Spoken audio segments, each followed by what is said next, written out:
Dans un monde où le progrès se mesure en lignes de code et où les révolutions sont déclenchées non par des balles mais par des algorithmes, une annonce a bouleversé l'ordre mondial. Le président chinois, Xi Jinping, sera bientôt protégé par des gardes du corps robotisés humanoïdes. Il ne s'agit pas d'une scène tirée d'un roman cyberpunk ni d'une image d'un film futuriste. Il s'agit d'une réalité émergente, qui annonce un profond changement dans la manière dont les individus les plus puissants de la planète sont protégés.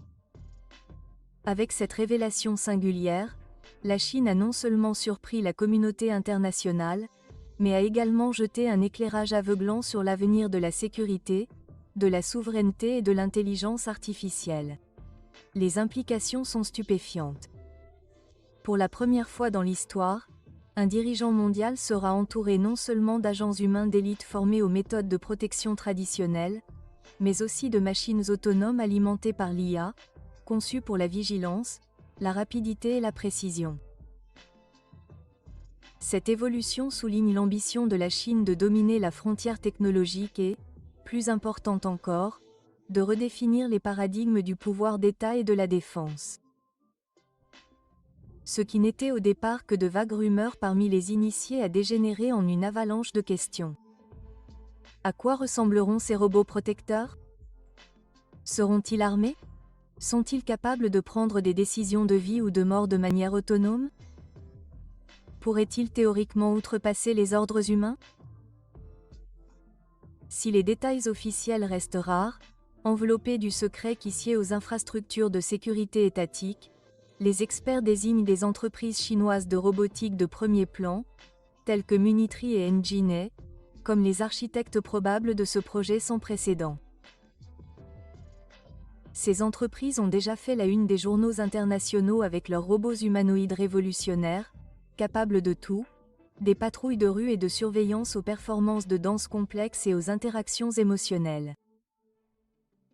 Les modèles de garde du corps présidentiel, dont on parle tant, devraient être équipés de scanners biométriques avancés, de moteurs d'analyse comportementale et de systèmes de reconnaissance des menaces en temps réel. Leur temps de réaction dépasserait largement les capacités humaines, leur permettant de détecter et de neutraliser les dangers potentiels avant même que la plupart des gens n'en prennent conscience. Mais une telle fusion de la politique et de la robotique n'est pas sans ombre. Les dilemmes philosophiques et éthiques sont profonds et immédiats. Les machines devraient-elles être chargées de la sécurité d'un être humain, surtout de celui dont les décisions influencent le destin de milliards de personnes? Ces machines obéiront-elles à tous les ordres? Ou seront-elles programmées pour privilégier les directives générales de l'État à la protection individuelle? En cas de crise, un robot sacrifierait-il son dirigeant pour protéger l'intérêt national ou la sécurité publique? Ces questions nous poussent à affronter une vérité dérangeante.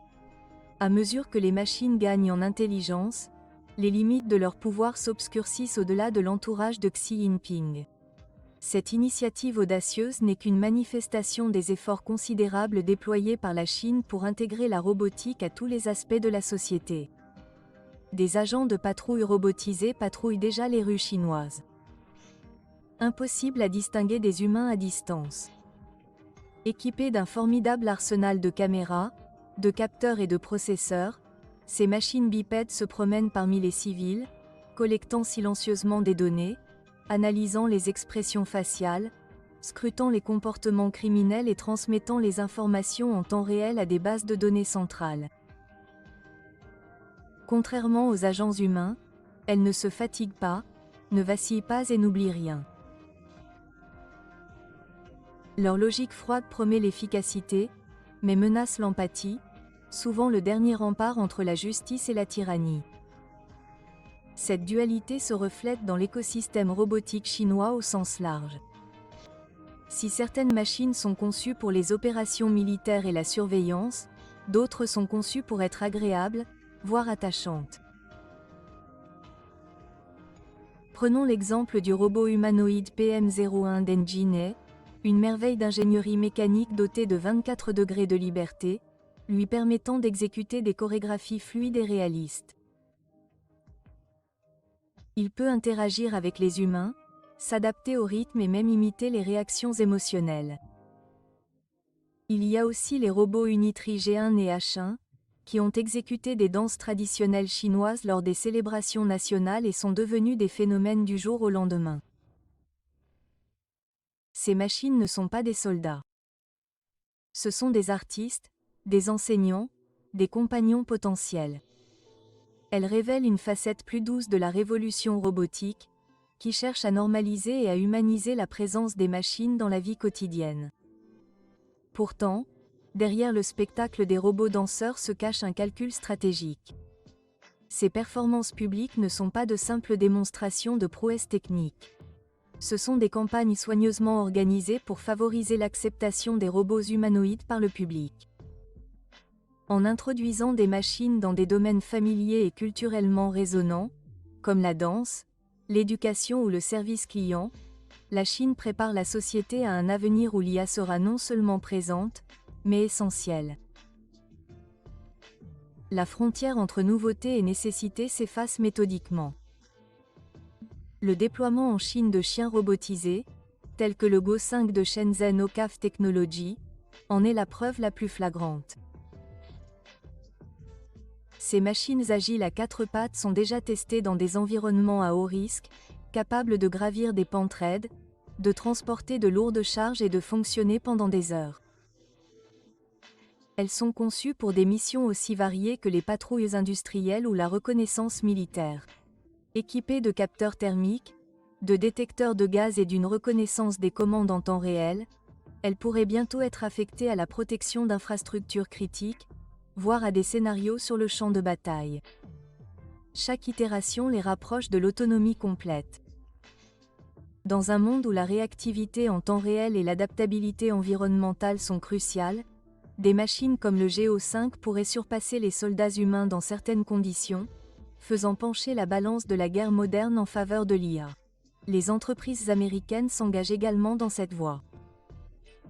Boston Dynamics a récemment amélioré son emblématique robot Spot grâce à l'apprentissage par renforcement, portant sa vitesse de pointe de 1,66 m par seconde à 5,2 m par seconde, soit plus de 3 fois sa capacité précédente.